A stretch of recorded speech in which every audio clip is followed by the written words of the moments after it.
And welcome everybody to another episode of Smart Money Circle. My name is Adam Sarhan, and I'm your host. With me today is Justin Deutsch, Portfolio Manager at Weybosset Research and Management, with approximately $250 million in assets under management. Justin, thank you very much for coming on the show. Good morning, Adam. Thanks for having me. Appreciate it. So, Justin, we'd like to begin by asking, can you tell us your story and how you got involved in this business? Sure, I'd love to.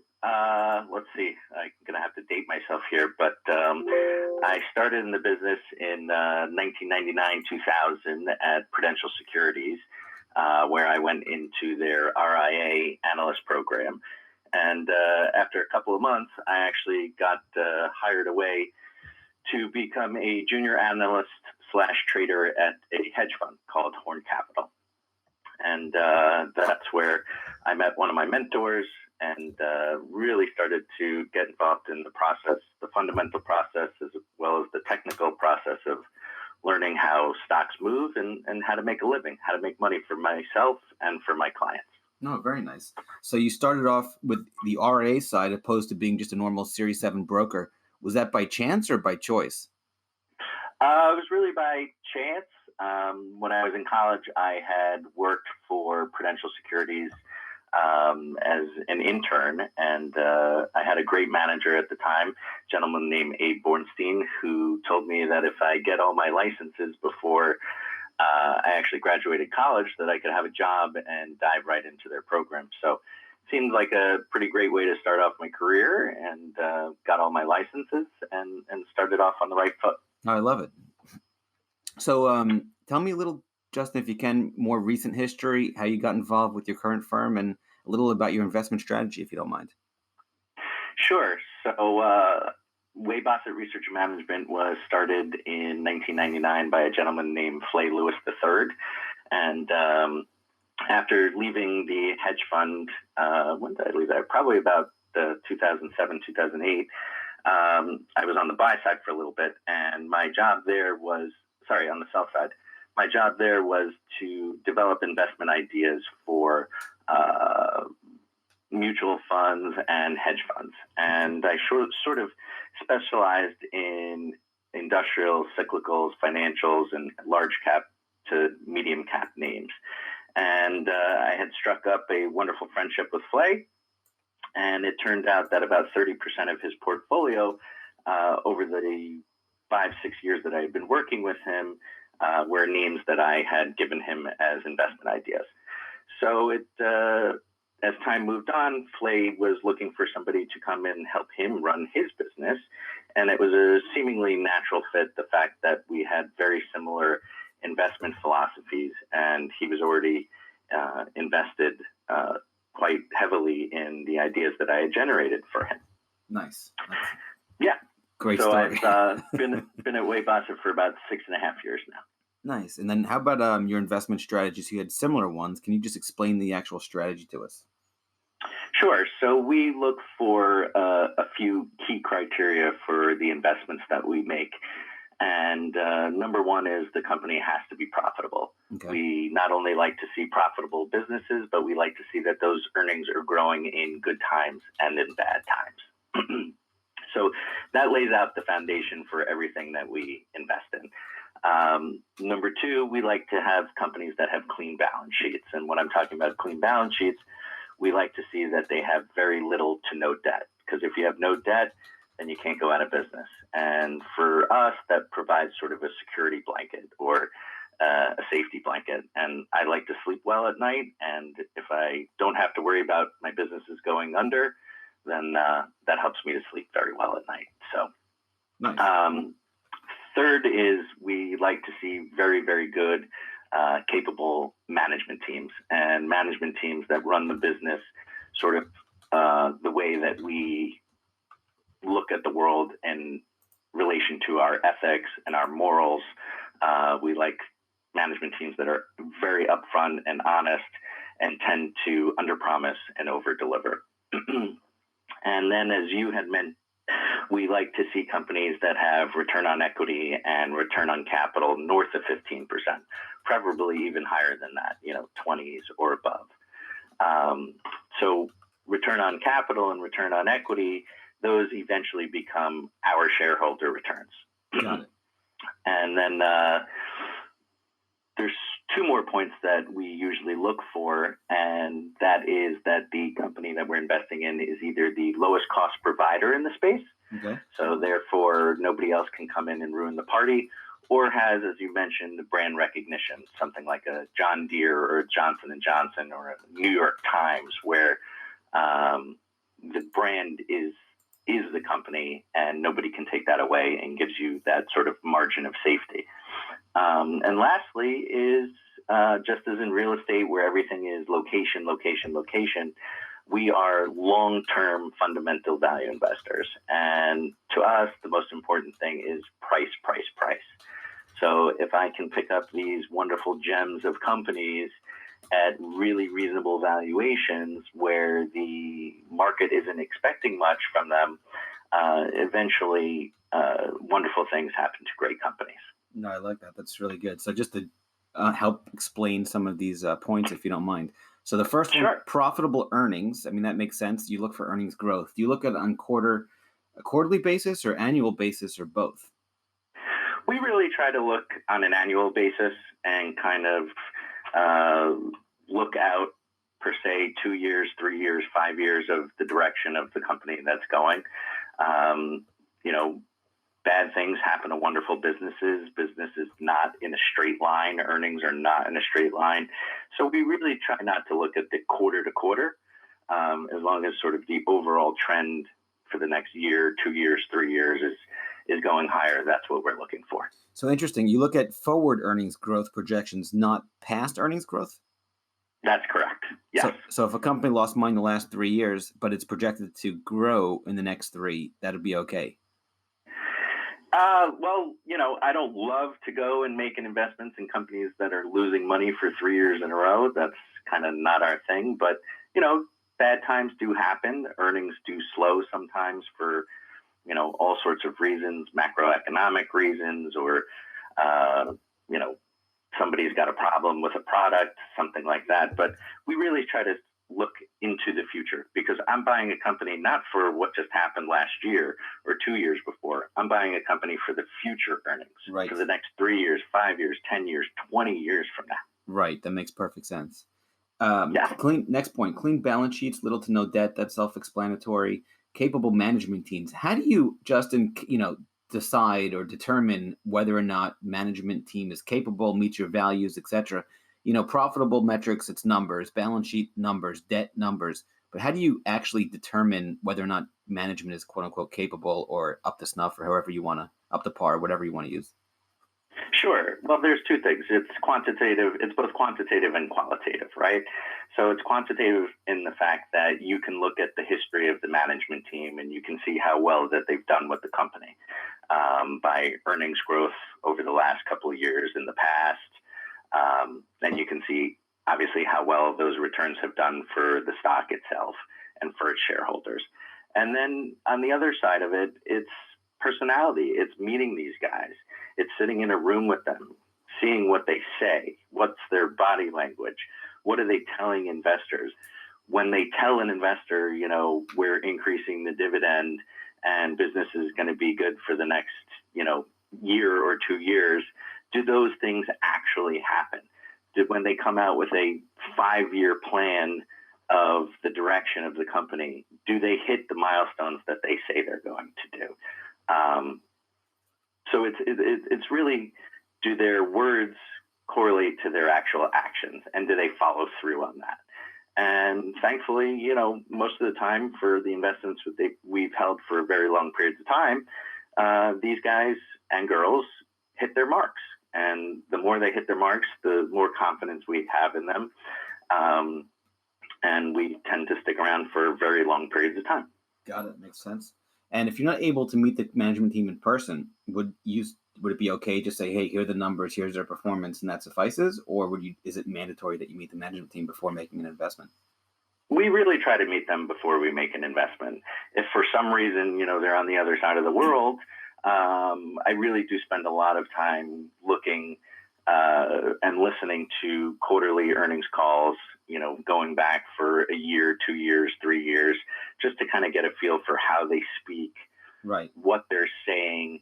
Did those things that they say really come to fruition? And also reading annual reports. We spend a lot of time reading annual reports, and that can give you a really good insight into what the CEO has and the CFO has, what vision they have for the actual business. No, that makes sense. And to have those things over the years happen. And if they do happen, then that's great. Then we get really comfortable. Nice. And then the next point, return on equity, return on capital. Can you just explain both of those to anyone who's not familiar with how to determine that and why those are important? Sure. So return on equity is a measure of how well a company uses its investments to generate earnings growth. And return on capital is a measure of the profitability and the value creating potential of the company as it relates to the amount of capital which is invested by shareholders or debt holders such as myself.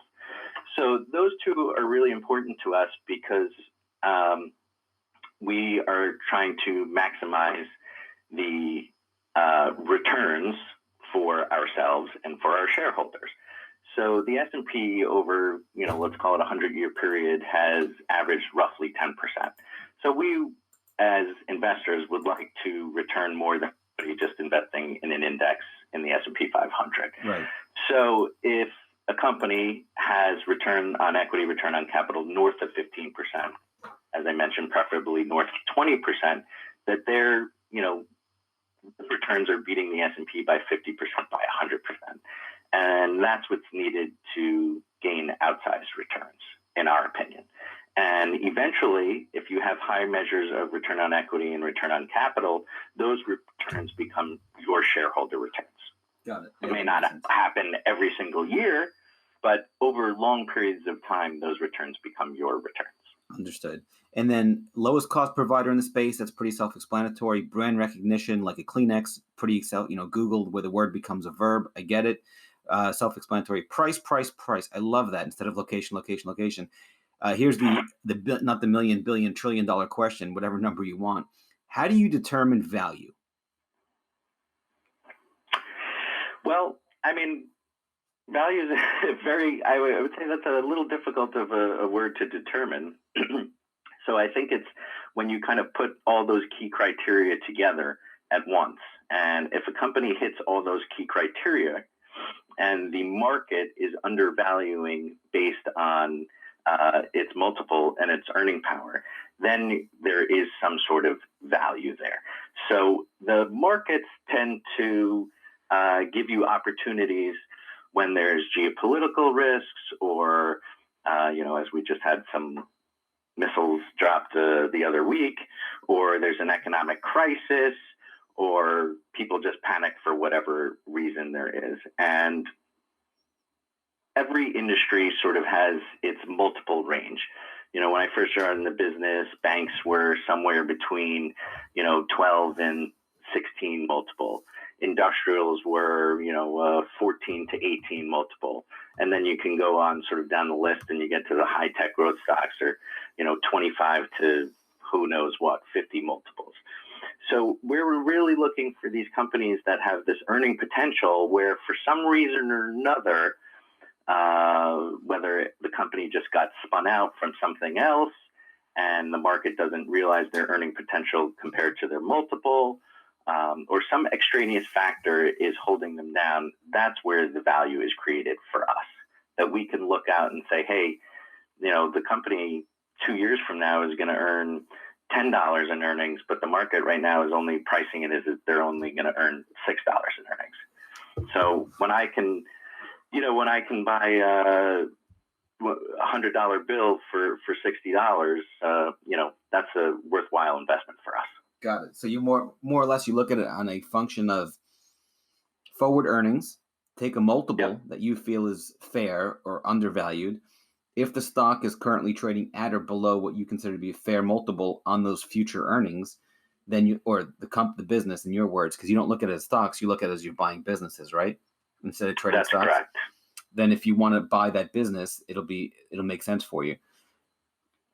That's correct. And for us, as I mentioned before, there's price, right? Right. So there's a big difference between risk and volatility. Volatility is just prices going up and down. Okay. So if I understand my business and understand that they're not going out of business because they have no debt, then as long as the price, if the price keeps dropping, that's okay with us. That gives me an opportunity to keep buying more and accumulating more of the business, our large share of the business. And eventually, when the market realizes it, then you're going to get those forward returns that are coming. So that's perfect segue to my next question, Justin. How do you handle risk, and what mistakes do you see people make with respect to risk management? So we don't really think about risk in the sense of, if the price is going down, that's an issue for us. We don't mind that. So when we look at risk is about understanding the business, understanding, is the company leveraged? Do they have no debt? Are the earnings growing? So as long as you're meeting our criteria, the way we try to mitigate risk is owning different businesses that have different business risks. Okay. So we own Johnson & Johnson, for example. Right. We own General Dynamics, for example. We own John Deere, for example. Those three companies are all in three different industries and have three distinct different business risks to them. So that's how we mitigate risk, by owning different types of companies with different business risks in different industries. Understood. And then how about the mistakes you see people make with respect to risk management? Is that more towards, to your point about people just think of risk from entry to exit, and then here's my percent change and I'm out X percent? Whereas I'm not looking at it from the business? I think a lot of the general public and obviously investment professionals look at that all the time. They look at how much they're actually down in investment because they got in at the wrong entry point, and if they're down 10%, 20%, that they have to cut their risk. I don't believe to that philosophy. We don't believe to that philosophy. So, obviously nobody likes to see their investment go down by 20, 30%, but you have to remember any common stock at any given time, any year, can drop by 50%. Apple's done it. Amazon's done it. Any great stock that you could think of that everybody loves, at one point or another, or more often than not, a few times in its life, has dropped more than 50%. So when you go in understanding that, I think you get a little more comfortable with the fact that, prices can go down, but that doesn't necessarily mean that you've made the wrong investment decision. Yeah, it just might have meant your entry point wasn't the greatest. Or your time horizon. Understood perfectly. So what are some timeless lessons you've learned along the way that you'd like to share with the audience? Oh, boy. Well, there's a lot in that department, but I think one thing that's really shaped my career is, one, I've learned that not to invest in commodities businesses. They are way too cyclical. Sorry, by commodities you mean gold, silver, sugar, wheat, and corn, or do you mean commodities like the actual item they're selling is irreplaceable? Like, I mean like businesses like gold miners, oil stocks. Okay, so physical commodities. In other words, yeah. Correct. Sorry. Okay, correct. Got it. Okay. So we made the mistake a few years ago. We had owned a actual Lynn Energy was one of them, and they became a highly leveraged oil and gas company. And when oil and gas got into a little bit of trouble back in, I think it was 2013, somewhere around there, the company got into a bad way, and it was, we were forced to leave it. So I didn't like being tied to the actual commodity, and unfortunately, it was a company that ended up over leveraging themselves. Got it. So, actually, that's a good segue too. Before we continue with the timeless lessons, what criteria do you use or look at if it's not price going down to exit a position? So there's a few reasons why we'll actually exit the position, and one is that we started to segue into was the fact that we invested in a company that originally had no debt, no leverage to the business, and then all of a sudden decides that they possibly want to do a transformative acquisition and lever the company up 2, 3, 4 times. Okay. And never done that before. That's one reason for us to exit a position. A second reason just happened to me, I think it was last President's Weekend. We had owned a company for 8 years, and they began to do some acquisitions and started to leverage the balance sheet a little too much for us. Earnings weren't growing as fast as they usually had. And then all of a sudden on President's Weekend, we got an email, a notice that the CEO, who's been running the business for 19 years, decided to leave out of the blue. Wow. So anytime you get a CEO or a CFO out of the blue on a random day, random weekend leaving with no resignation, nothing to tell about it, is a huge red flag for us. So we had to exit that position as well. Understood. So back to the timeless lesson. So the first one is not to invest in commodity companies. Yep. Because you're at the mercy of the commodity price, and things can change, and I guess there's no way to control it, right? Well, one thing that sort of guides our investment philosophy is we like to make as little decisions as possible. The more decisions you have to make, the more mistakes you're going to make. So when you're looking at investing in commodities businesses, there's a lot of things that you have to get right. You have to get the cycle right. You have to get the commodity right. And that's too many things, too many decisions, too many points that we have to get right in order to actually make money. Got it. And for my feeling is that's what raises your risk. Understood. Any other timeless lessons you'd like to share?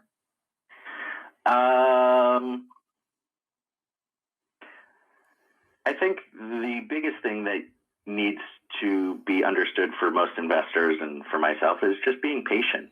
And one of the things that sort of helped me over my career is reading a lot of Warren Buffett books, and really took to heart, and it really spoke to me when he talks about making investment decisions and making commitments for your life. This is a very serious business. This is people's money that I manage. It's their retirements. I've gotten to see people, start with very small sums of money and walk away 15 years later, retired and thankful. And I think when you look at it as an investment, as a lifetime commitment, I think that really changes your perspective of owning the business and worrying about all these short-term fluctuations, and rather not worrying about all that stuff. So one of the best pieces of advice I was able to take from that is just owning it and committing to that company for hopefully the rest of your life. No, that makes very, very good sense. So I guess next question is, what are some timeless mistakes you see people make, and how do you avoid them? Sure.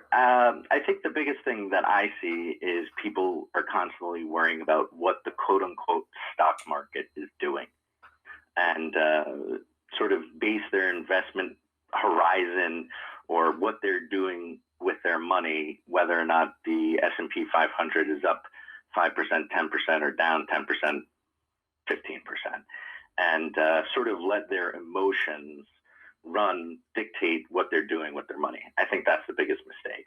So you need to understand that if you have proper liquidity, as in if you have 1 to 2 years worth of living expenses in cash, if you live below your means, then let your investments run and let them compound for you.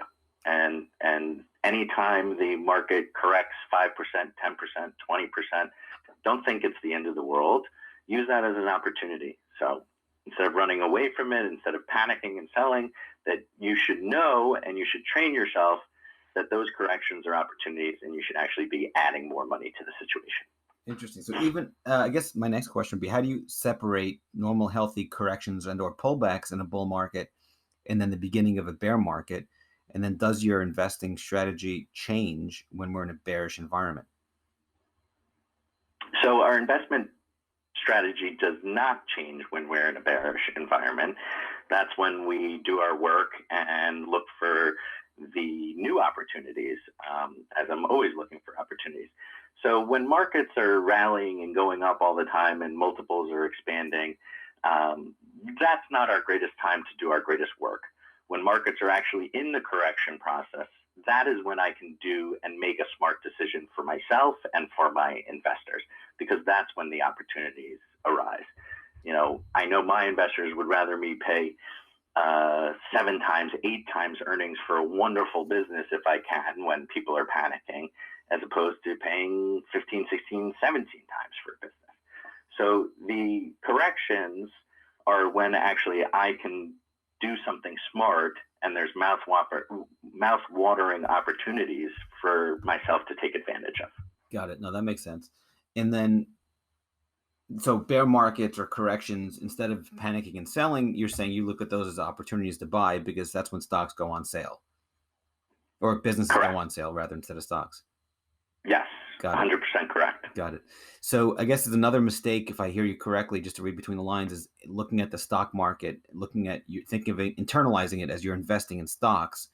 That in and of itself is a mistake in your mind. It should be more you're investing in businesses. Yeah, correct. Exactly. You should look at each business separately, not compared to what the actual market is doing itself. Understood. Correct. And if you understand those businesses, it's kind of like, to me, I'm a golf player. So it's kind of like golf. You're on the golf course, and not every part of your game is going to work every single time you step onto that golf course. Right. So every business itself has its own ebbs and flows, its own cycles that it goes through. And some days, some years, they're all working great together. And some years, 3 out of the 4 of them are doing great, and one's not doing so well. So you just have to understand the nature of each business specifically and just be patient with them. Got it. And then I guess one of the last questions here is, what is the best piece of advice you've ever given or received? I'd say one of my favorite pieces of advice from my partner, Flay, is that he always likes to say to me, you could convince me not to do anything. So meaning we're happy to make the investments and just sit there for 2 years, 3 years, 5 years, 10 years. So don't have to feel like you always have to be doing something, making a new investment, selling something, buying, selling. Sometimes it's best you make the decision and let it work. See what happens. See how life unfolds, how the business unfolds. So, and that's really helped me in just being patient, and ends up letting your winners really win and compound for themselves. Got it. No, that makes good sense. So I guess, Justin, what's the best way for people to get in touch with you? Best way is through my email. I would love to hear from anybody. So it's jdeutsch@weybosset.com. Perfect. Well, thank you, Justin, so much for being on the show. It's been a pleasure. Thank you, Adam. I really loved it. Appreciate it.